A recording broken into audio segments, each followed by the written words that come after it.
AC Technician AJK. ये तमाम देखने और सुनने वालों को मेरी तरफ से अस्सलाम वालेकुम।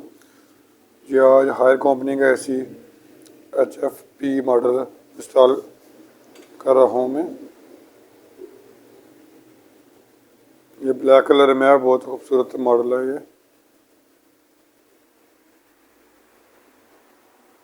ये मॉडल नंबर इसका लिखा हुआ है। इसके साथ ये plate, wire, wrapping tape, remote वगैरह दिया गया है। रिमोट स्टैंड इसके साथ नहीं होता।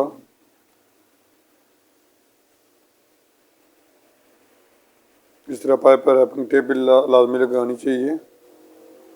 ये इसका वह है, इस तरह दूर सुराख करना चाहिए प्लेट से।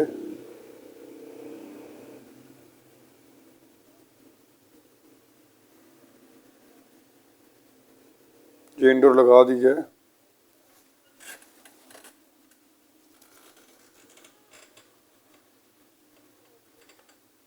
ये अब आउटडोर है। ये आपको दिखा रहा हूँ मैं। पाइप वगैरह दिए गए हैं साथ, वारंटी कार्ड वगैरह। बिजली बंद होने की वजह से मैं वीडियो नहीं बना सका। ओके, अल्लाह हाफिज़।